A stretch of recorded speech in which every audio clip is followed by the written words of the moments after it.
Hey everyone who actually gets to see us because Spotify allows videos now, or if we ever actually put this on YouTube. Welcome back to the third season of Troubled. Yes, I freaking did it. I'm Miranda, and this is Amanda. If you can see us, hello. You actually get to see me recording in the car. We meant to drop this yesterday. It's March 1st, 2022. We meant to drop it yesterday for Amanda's 31st birthday, but super just quick updates before we launch season 3. Amanda, happy birthday. Thank you. Also, congratulations on dropping your motherfucking lawsuit against Agape Berean Baptist Church, your parents, and some others. Thank you. Yeah, kind of overwhelming, but it's about time. That's all I can say. How many years now? Like a year and a half almost for this waiting. Yeah, and you've been speaking out publicly since 2015. Is that around when you started publicly? 2015 is when we started our Circle of Hope survivor page and things like that. So, and then in 2018 when the actual investigation was we finally got an investigation open, like a serious investigation. So yeah. Because survivors ask us all the time, what they should do about their programs. And so brief rundown, we're always going to tell you to report it to the local authorities, to contact the local disability law center.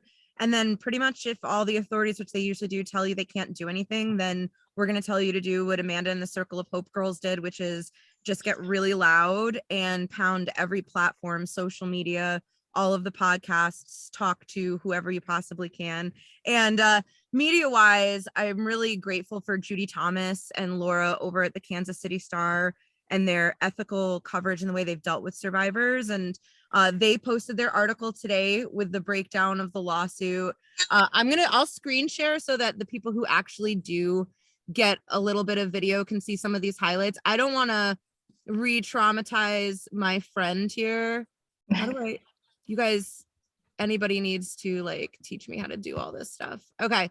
I'm not sure what they'll actually see, but so there is a breakdown. Obviously, all of this is public with these lawsuits and stuff, guys. I'm really asking people to have a little bit of trauma-informed awareness when these kinds of things are coming forward, both with all the Jane Does from Circle of Hope, everybody who's suing Agape, any of these situations, because these were children at the time and these are real people and these are really their traumas. So I don't think we're going to discuss the details of the lawsuit to be trauma informed for Amanda. And obviously you can read a lot of this that's in the article with the Kansas City Star, and all of these lawsuits are public, but just really asking media and survivors and everybody just to be trauma informed. I really don't think that Amanda needs 10 people in her inbox being I didn't know XYZ happened to you. Can we talk about it? But especially also, and Amanda, are you still there?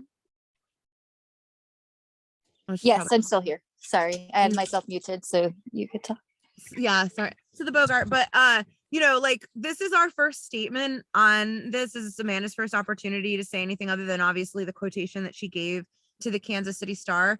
And the first thing we're hearing about the drop of this lawsuit are screenshots of survivors and people on social media having an issue with this lawsuit as if Amanda's not a victim. And I'm speaking right now because this is something that really this irritates me. I don't think she should have to fucking stand up for herself. I think friends should support each other.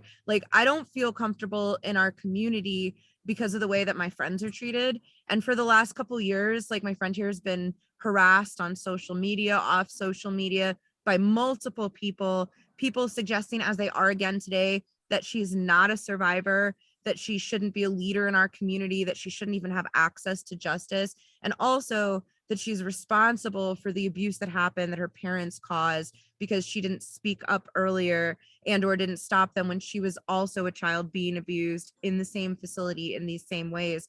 And so I hope you will read the article, because per the checklist of what survivors go through, there's nothing I'm used to that she doesn't get to check off via that article. So if you guys want to play semantics on so-and-so is not a survivor of the troubled teen industry as a student, then I think we really need to expand those semantics, because they're excluding survivors of institutional abuse And this is why we don't have staff kids fighting with us. And if anything, I think it shows, and this is why I got involved with the Circle of Hope Girls so heavily. You know, we co-found a nonprofit together, we work on the podcast together, we do all of this together. Having a staff kid, having someone come out and speak from that angle with survivors, like that was the difference here. And we needed that, and we need more of that. And honestly, if I were a staff kid, like I wouldn't come out and talk with survivors after the way they've seen Amanda get like lambasted everywhere. So well, that's like one at like you can leave Veltman when like I think it was, I forget what year it was, but me and him first started talking, and he wanted me to get into the survivor groups. And like I told him, I was like, no, I was like, it's nothing against like survivors or anything. It's just, it was scary because like I understand, like at Circle of Hope, it was different. At Circle of Hope, we were just in the same house. They watched what happened to me. I watched what happened to them. Like they witnessed it. So like we just became a family. But like I understand, like at like Agape and places like that, they didn't get, like students didn't get to see what happened to the staff kids. So like I understand like the oh you didn't go through what we did, because they didn't get to witness it. But there comes a time when like I don't know, I don't feel like I've done anything to like be told that I've never once said that I am a survivor of what you guys went through. I have said I am a survivor of child abuse, because I am. Now I haven't, like, one of the things that the critiques that was put out there was, why is she just now coming forward with this abuse? I didn't know she was abused. Well, you can go back to podcast and like even Dateline. I go into some of what happened to me, but reporters, I told them, like, don't report on the extent of what I went through, because it didn't matter what I went through at that point in time, because it wasn't about me. It was about what the girls went through at Circle of Hope. And it was me telling them, like, this happened to me too. And it was validating what the girls went through. And that's all that was. And just for me having my lawsuit public, which is things that I've not really ever like spoken publicly on, and to be like, oh, why didn't she come forward sooner? I didn't feel I had to, and I didn't feel like it was my place, because this wasn't about me. It was about the survivors of Circle of Hope. Whereas this is my lawsuit. So of course this stuff is going to be in there. So like, I don't know. It's just interesting because it's all about her. And it's like, no, I've never made it about me. I've done a lot to make it not about me. And just because my lawsuit is about me doesn't mean that everything else is about me. I know that you've never, because this isn't the first time, and this is why we're addressing this, because as survivors of peer-on-peer attack therapy, whatever role you were in the room, this is our trauma. Our trauma is the game, attack therapy, tough love, all of this jazz. And so we don't trust our peers. So we do gang up against our peers. And we've seen that time and time again in our community. It's not just our community, it's all communities where it's a shared trauma like this. And so throughout the past year or so that this has been a major issue, multiple people have made this comment and asked that Amanda step down from leadership positions. And I mean, Amanda doesn't want to talk to the press about her specific stuff anyways. We all honestly don't want to be re-traumatized to get people free press content, to be like straight up about it. But like, I don't think it should have been a thing where it's like, oh, I didn't say I was a survivor of the troubled teen industry. I'm not saying that. Like, iseeyousurvivor as a campaign and as something that we've all worked for the record, isn't about the troubled teen industry. It's about institutional youth abuse. And so Amanda's one of us. And if there's a smaller group where for some reason other people don't qualify, then I'm just not part of those groups. Like we're very anti-groupie people. Like we're an anti-cult movement. And so a lot of this behavior is an issue. Like I dig it. Everyone's been historically invalidated and gaslit and all that. And there's some weird trauma response. I get it too, where like when someone has their article or their Dateline or whatever, other people get triggered and they feel like somehow this invalidates them, or they're not going to have access to tell their story, or people aren't interested. We've seen that too with the Circle of Hope girls, where they're like, oh, they only want to listen to the girls from Circle of Hope. They only sympathize with females and not the males from Agape, which it's a real shame because that really, gets in the way of the fact that our brothers have a harder time speaking out publicly and getting access to mental health support and things like that. And I just, we hear everyone tell us all the time, like, why can't we all work together and why can't we all support each other? And it's these situations, and this is a micro situation, like, with this situation with Amanda, but this is also why, like, there are no other Amanda householders in the survivor community. There can only be one. I'm joking.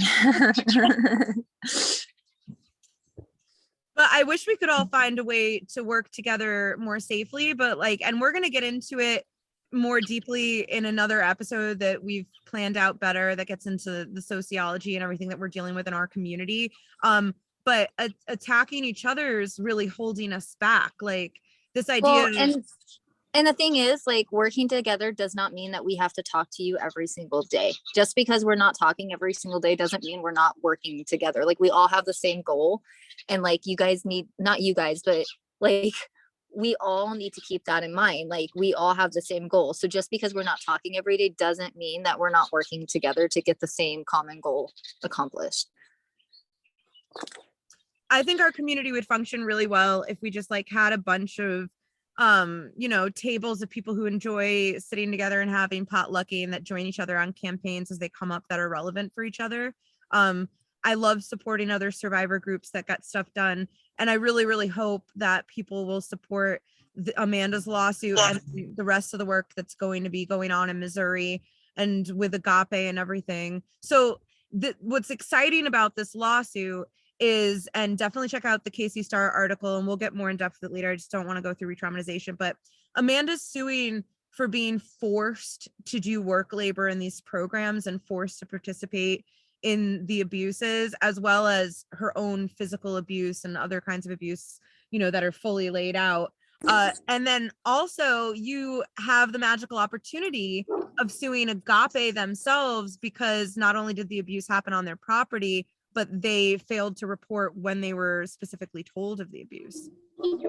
Yeah, because like when we first moved to Agape, like not too long after we moved to Agape, I ran away and I reported it to Alan Clemenson, who then reported it to Kathy and James.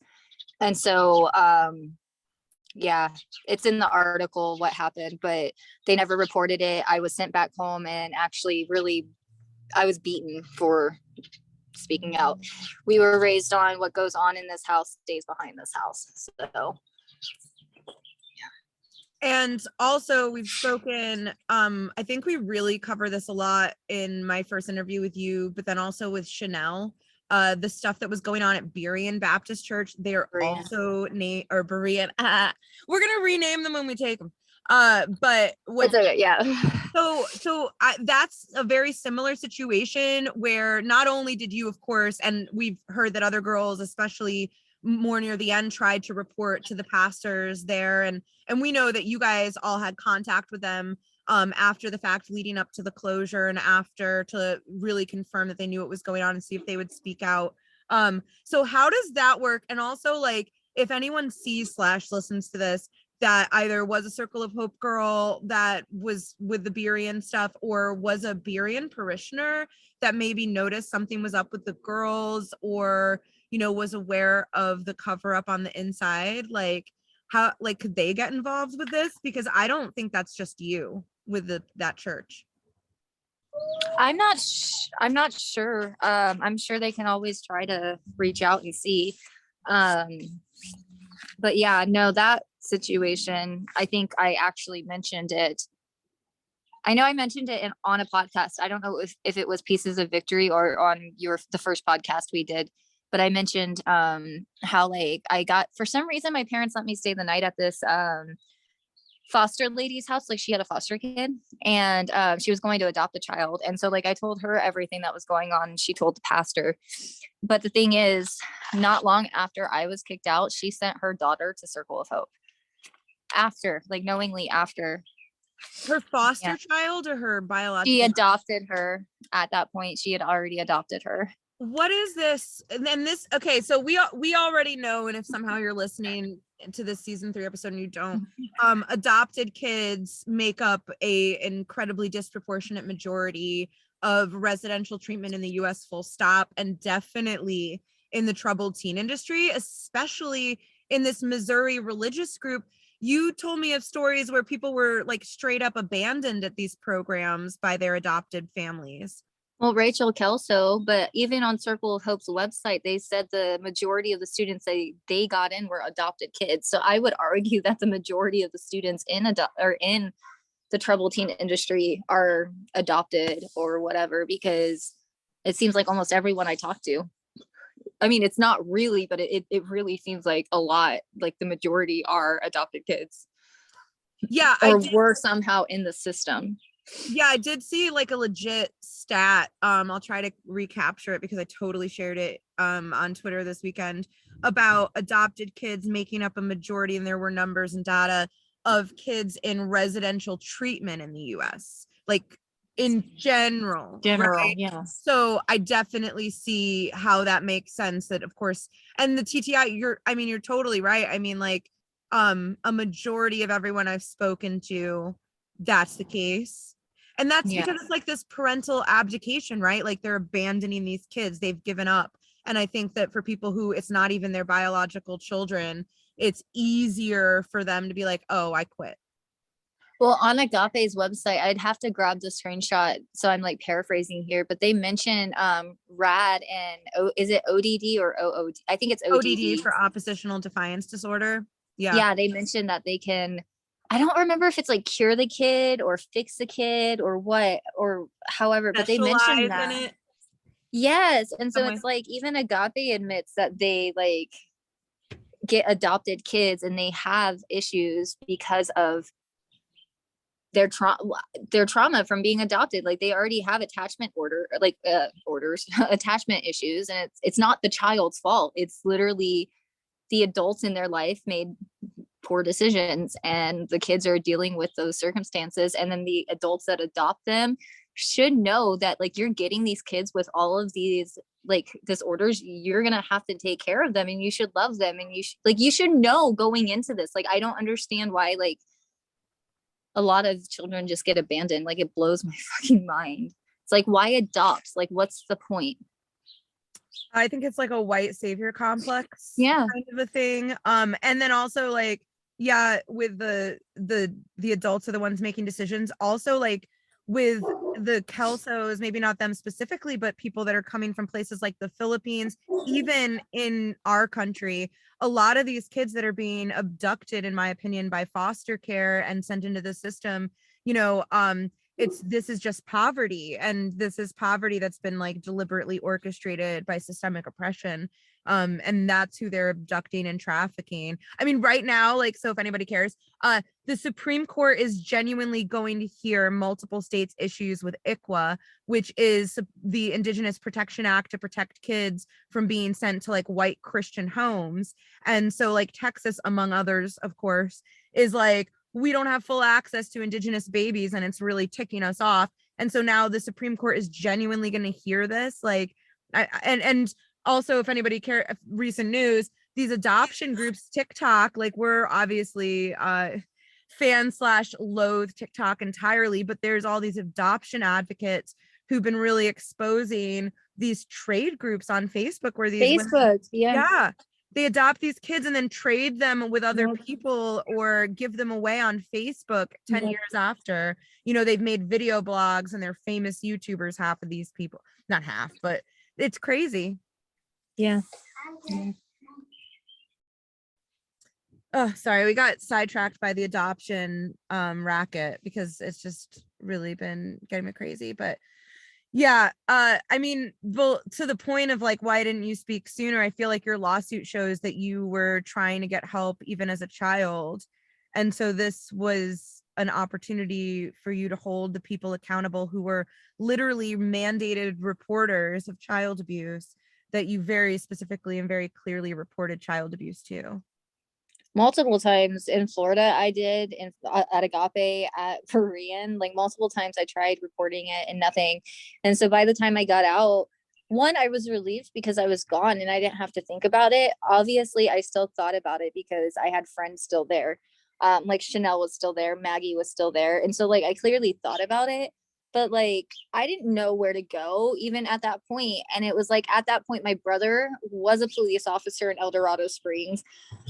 I knew my dad had his ties to the sheriff's department there, so it was like, where do you go? What do I do? Like multiple times I've tried and I've gone nothing. And the most I got out of it was abuse. So like, and then finally it took kids to give me the courage to be like, I don't care. Like, you can't take what happened to me away, no matter how many times. Like, what happened to me every time I went and told someone about it was I was beaten for. So like, I knew what was happening, but it got to a point like, did it happen? Even though like I knew, it was just weird because like, yeah. Well, firstly, this is why I hate when they like these academics or just random Twitters are like, why don't survivors of trauma tell anybody? Because you did tell everybody. Yeah. You told the pastor, you told people who ran all these places. I mean, like, who else could you have told, right? Otherwise, and then it's like, obviously, I mean, this is what we know about trauma, and this is why, you know, just off topic, statutes of limitations and all those things. Like, I wish that we could all, you know, just like ramp up right now, see you doing this and leading the way and just sue the shit. I hope everybody, by the way, who's like, I want to do that, like, maybe you can, like, maybe you also can sue the ever loving shit out of everyone who knew was complicit, you know, and culpable in the, yeah, at least try. You didn't know you had the opportunity to file this lawsuit when we met? Not until, well, I knew about Circle of Hope because I spoke to, not when we met, but I tried in 2018. I tried getting lawyers to help me. None of them wanted to touch it. So like I tried before, and 2018 was literally my statute, like 5 years, statutes of limitations in Missouri. So that's why no one wanted to touch it. And so like, I tried, it just, I wasn't capable. But it wasn't until Friday when I was talking to the lawyers that I found out I could sue everyone that I reported it to. And I am honestly grateful. Like, even if it goes nowhere, the point is I want to set a precedence of this is not allowed. Like, try. If it was wrong, try to get some sort of justice. And if you fail, at least you tried. Well, we can't all fail. Like, Exactly. Yeah. Yeah, there's, I mean, honestly, if every survivor out there were to open a lawsuit against all the mandated reporters that they reported it to, and especially in these religious programs where we know all these pastors are complicit on some level. Do you remember your parents' current pastor was like, oh, they're just demonic Satanists that use drugs? You know, the Circle of Hope girls. I loved that, you guys. It's still my favorite. That was the lawyer, Jay Kirksky, their lawyer. What did the pastor say? Didn't he say you were Satanist? No, he refused. He wouldn't talk about it.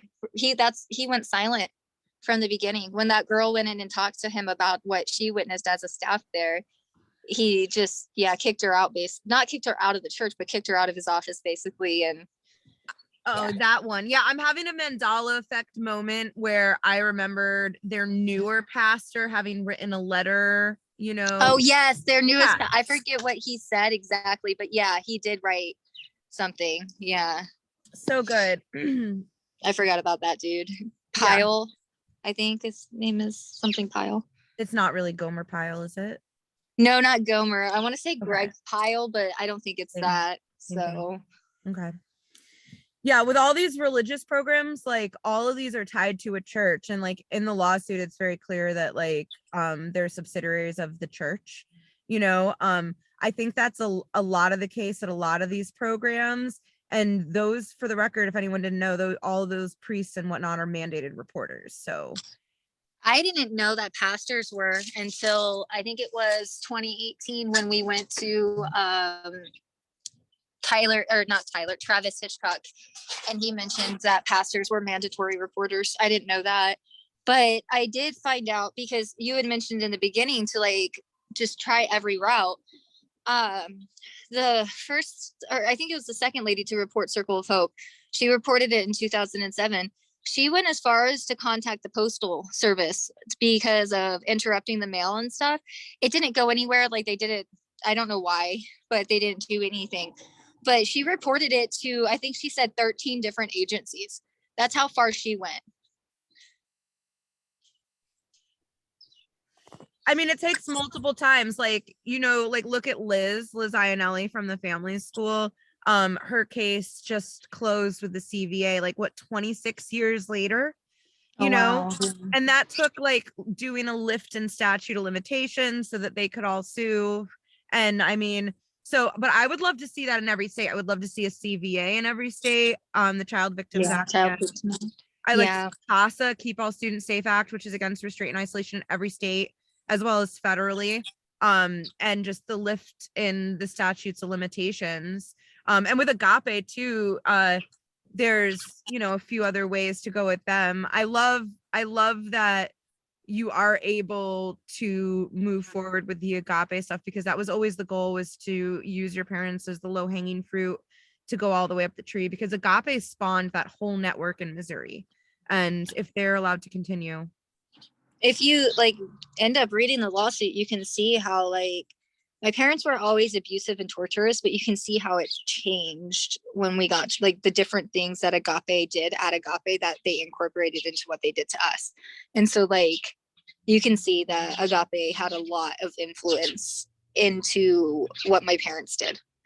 So yeah, and the ties to from Agape to also like Legacy and Refuge, Wings of Faith, Masters, all of these are really, really clear. And so, you know, if Circle of Hope is gonna get this much of a microscope put on them and held to the law, then Agape definitely needs to be held responsible.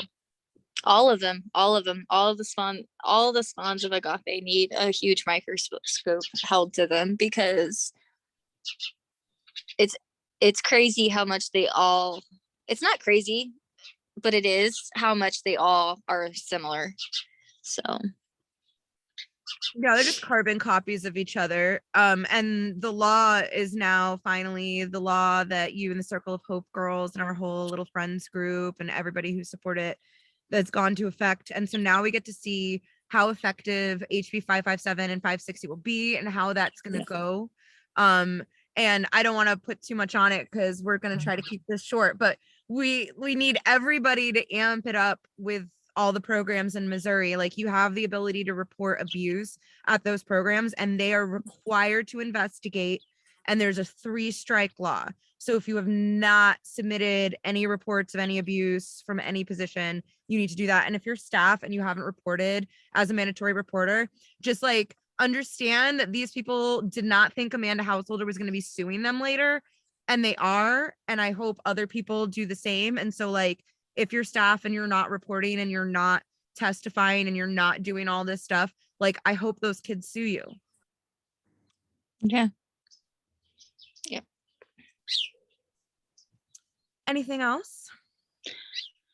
No, it's a pretty exhausting day, to be honest.